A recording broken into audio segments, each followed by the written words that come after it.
విజయనగరం జిల్లా నెల్లిమల నియోజకవర్గంలో శ్రీ రామతీర్థంలో శ్రీ సీతారాముల కళ్యాణం అత్యంత వైభవంగా నిర్వహించేందుకు అధికారులు అన్ని ఏర్పాట్లు చేశారు. భక్తులు భారీగా తల్లి రానుండడంతో పోలీసులు భద్రతను కట్టుదిట్టం చేశామంటున్నారు సిఐ రామకృష్ణతో పాటు మా ప్రతినిధి సుబ్బారావు ఫేస్ టు ఫేస్. రాష్ట్రాల నుంచి కాకుండా పక్కన ఉండేటువంటి జిల్లాల నుంచి కూడా అధిక సంఖ్యలో భక్తులు వస్తున్నారు.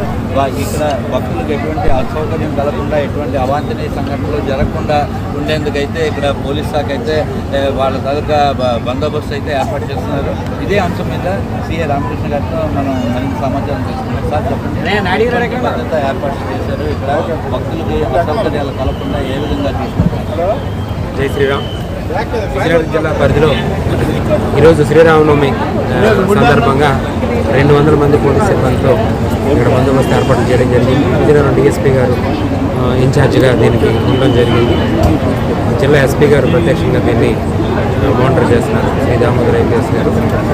ఇక్కడ ఇందులో ప్రధానంగా ఇక్కడ టెంపుల్లోనేమో దర్శనాలతో పాటు కళ్యాణం, ప్రధానంగా కళ్యాణం నిర్వహించడంలో సీతారాముల వారి కళ్యాణానికి అధిక సంఖ్యలో భక్తులు రావడం జరిగింది. దానికి పూర్తి ఏర్పాట్లు చేయడం జరిగింది. అలాగే ఇక్కడికి వచ్చేటటువంటి భక్తులకు ట్రాఫిక్ ఇబ్బందులు లేకుండా ప్రాపర్గా ట్రాఫిక్ ఏర్పాటు చేయడం జరిగింది. క్రైమ్ ప్రివెన్షన్కి గాను ఏర్పాటు చేయడం జరిగింది, బీడ్స్ని కూడా. దీని అంతటి పర్యవేక్షణకి డ్రోన్స్ని అన్నింటినీ వాడుతున్నాం.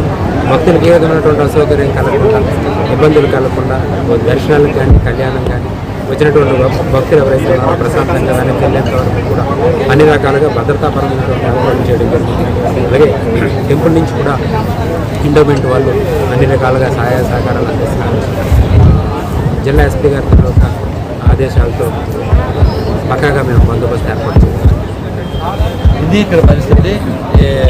విజయనగరం జిల్లా ఎస్పీ దామోదర్ గారి పర్యవేక్షణలో ఇక్కడ విజయనగరం జిల్లా నుంచి ఇక్కడ ఉత్తరాంధ్ర ప్రముఖ రామతీర్థ కళ్యాణ మహోత్సవం అత్యంత ఘనంగా నిర్వహించారు.